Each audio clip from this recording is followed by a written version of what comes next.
নমস্কার প্রিয় দর্শকবৃন্দ, আশা করি সবাই ভালো আছে। গল্প বলার আসরে আজ শুনব গল্প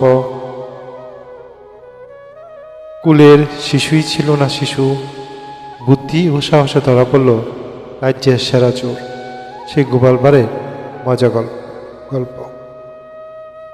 সবাইকে আবারও প্রণাম জানিয়ে গল্প শুরু করছি। কুলের শিশুই ছিল না শিশু, বুদ্ধি ও সাহসে ধরা পড়ল রাজ্যের সেরা চোর। মহারাজা কৃষ্ণচন্দ্র রায় সেই সময়ে যাতায়াত মুদ্র সহজ ছিল না। সেই মহারাজা কৃষ্ণচন্দ্রের রায়ের সময় স্থলপথে পাশাপাশি জলপথেই ছিল মানুষের প্রধান ভরসা। তখন বজরাই ছিল দূর দূরান্তে যাতায়াতের একমাত্র নির্ভরযোগ্য বাহন। এক ভদ্রমহিলাকে প্রায়ই দেখা যেত বজরায় উঠতে এবং নামতে। তার কুলে সবসময় একটি শিশু, কাপড়ে মুড়া, এমনভাবে ঢাকনা মুখটিও দেখা যেত না। দেখে মনে হতো শিশুটির বয়স 1 বছরের মতো। সর্দি কাশির ভয়ই বুঝি এমন করে ঢেকে রাখবে। সেই গোপাল ভাঁড় ছিল তখনকার সময়ে খুব বুদ্ধিমান এবং সাহসীও। প্রায়ই চলতি পথে অবস্থায় ওই দৃশ্য দেখত সেই মহিলাকে বাচ্চা কোলে নিয়ে আসা যাওয়ার কথা সেই বজরাতে। তার মনে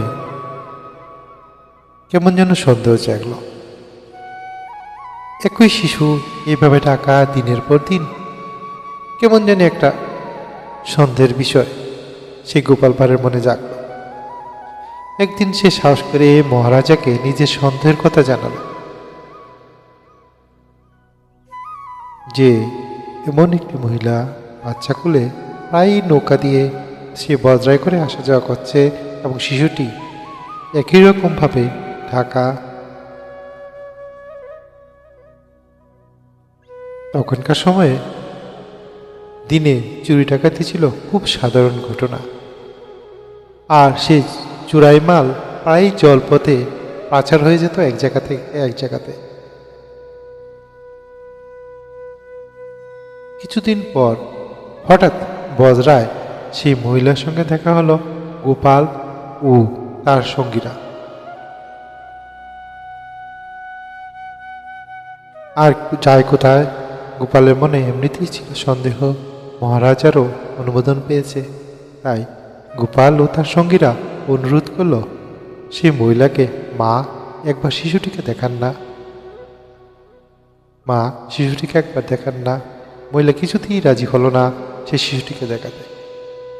সে গোপাল এবং তার দলবলের মনে খুব সন্দেহ হলো, এবং সেই সন্দেহ আরও ঘনীভূত হলো যখন মহিলা কিছুতেই দেখাতে রাজি হচ্ছিল না সেই বাচ্চাকে। শেষমেশ তাকে, সেই মহিলাকে বাচ্চাসহ রাজবাড়িতে হাজির করা হলো সেই মহারাজা কৃষ্ণচন্দ্রের দরবারে।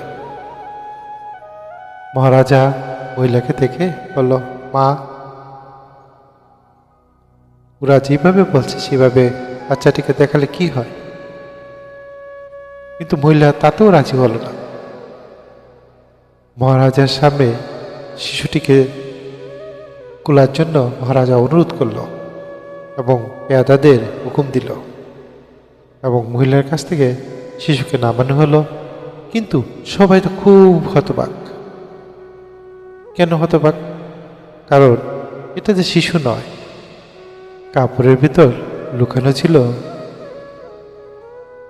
চূড়ায় সোনাদানা ও মূল্যবান সামগ্রীগুলি। তাহলে সেই যাত্রায় গোপালের দলবলের বুদ্ধির জোরে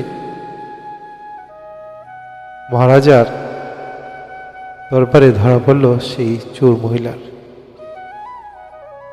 এই গল্প থেকে আমরা শিক্ষা নিতে পারি বুদ্ধি ও সতর্কতা সমাজকে রক্ষা করে। বাহ্যিক রূপ দেখে নয়, সবসময় সত্য বিচার করা দরকার, এবং বাহ্যিক রূপ দেখে সত্য বিচারও করা যায় না। সাহস করে সত্য বললে সমাজ ও রাষ্ট্রের উপকার হয়। অপরাধ যতই ছলনা করুক, সত্য একদিন প্রকাশ পায়।